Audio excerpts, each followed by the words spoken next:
ಬಿಸಿಲಿನ ತಾಪಕ್ಕೆ ಇಳೆ ಕಾದು ಕಾದು ಕೆಂಪಾಗಿತ್ತು. ಜೊತೆಗೆ ರಾಜ್ಯದ ಜನ ಬಿಸಿಲಿಗೆ ರೋಸಿ ಹೋಗಿದ್ರು.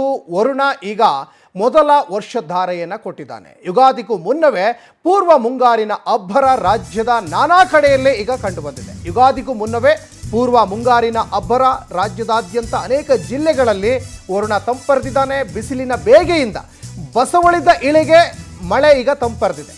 ಅದರಲ್ಲಿ ಪೇಡಾನಗರಿ ಧಾರವಾಡದ ಕಲಘಟಕಿಯಲ್ಲಿ ಆಲಿಕಲ್ಲು ಮಳೆಯ ಅಬ್ಬರ. ಇನ್ನು ರಸ್ತೆಗಳಲ್ಲಿ ರಾಶಿ ರಾಶಿ ಆಲಿಕಲ್ಲನ್ನು ಕಂಡು ಜನ ಶಾಕ್ ಆದರು. ಆಲಿಕಲ್ಲು ಒಂದು ಕಡೆ ಮಳೆ ಎರಡನ್ನೂ ಕಂಡು ಜನ ಶಾಕ್ ಆಗಿದ್ದಾರೆ. ಹಾಲ್ನೊರೆಯಂತೆ ಆಲಿಕಲ್ಲುಗಳ ರಾಶಿ ಧಾರವಾಡದಲ್ಲಿ ಕಾಣ್ತಾ ಇದೆ. ಇನ್ನು ಆಲಿಕಲ್ಲು ಮಳೆಯಿಂದ ಮಾವು ಬೆಳೆಗಾರರಲ್ಲಿ ಆತಂಕ. ಒಂದು ಕಡೆ ನೋಡಿ, ಈ ತರಕಾರಿ ಮತ್ತು ಹಣ್ಣು ವ್ಯಾಪಾರರಿಗೆ ಸಹಜವಾಗಿ ಆಲಿಕಲ್ಲು ಬಂದರೆ ಬೆಳೆ ನಾಶ ಆಗುತ್ತೆ. ಆಲಿಕಲ್ಲು ಮಳೆ ಮಾವಿನ ಫಸಲಿಗೆ ಹಾನಿಯಾಗುವಂತಹ ಸಾಧ್ಯತೆ ಕಂಡು ಬರ್ತಾ ಇದೆ. ದೃಶ್ಯಾವಳಿಯಲ್ಲಿ ಗಮನಿಸ್ತಾ ಇದ್ದೀರಾ, ಸಾಕಷ್ಟು ಭೂಮಿ ಎಲ್ಲ ಕಡೆನೂ ಈಗ ಕಾವೇರ್ಬಿಟ್ಟಿದೆ.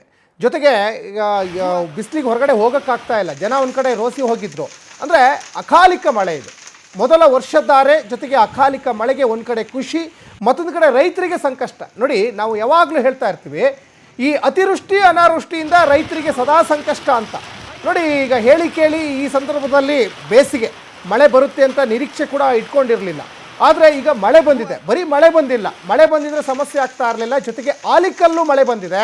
ಈ ಆಲಿಕಲ್ಲು ಮಳೆಯಿಂದ ತರಕಾರಿ ಬೆಳೆಗೆ, ಜೊತೆಗೆ ಹೂವು ಹಣ್ಣು ವ್ಯಾಪಾರಿಗಳಿಗೆ ಬಹಳ ಕಷ್ಟ ಆಗ್ತದೆ. ಅದರಲ್ಲೂ ಕೂಡ ನೋಡಿ, ಈ ಹಾಲ್ನೊರೆಯಂತೆ ಈಗೇನೀಗ ನೀವು ಕಾಣ್ತಾ ಇದ್ದೀರಲ್ಲ, ಇದು ಆಲಿಕಲ್ಲು ಮಳೆ ಬಂದಿರೋದ್ರಿಂದ ಅದು ನೇರವಾಗಿ ತರಕಾರಿಗಳ ಮೇಲೆ, ಈ ಹಿತ್ತಲಲ್ಲಿ ಮತ್ತು ದೊಡ್ಡ ದೊಡ್ಡ ಈ ವ್ಯಾಪಾರಸ್ಥರೆಲ್ಲ ತರಕಾರಿ ಬೆಳೆದಿರ್ತಾರಲ್ಲ, ಅಲ್ಲಿ ಈ ಥರ ಆಲಿಕಲ್ಲು ಬಿದ್ದಂಥ ಸಂದರ್ಭದಲ್ಲಿ ಈಗ ಸೌತೆಕಾಯಿ ಇರ್ಬೋದು, ಹೀರೆಕಾಯಿ ಇರ್ಬೋದು, ಹೀಗೆ ಬೇರೆ ಬೇರೆ ತರಕಾರಿಗಳ ಮೇಲೆ, ಹಣ್ಣುಗಳ ಮೇಲೆ ಸಾಕಷ್ಟು ಎಫೆಕ್ಟ್ ಆಗ್ತಾ ಹೋಗ್ತದೆ. ಒಂದು ಕಡೆ ಮಳೆ ಬಂದರೂ ಕಷ್ಟ, ಮಳೆ ಬರದೇ ಇದ್ದರೂ ಕಷ್ಟ.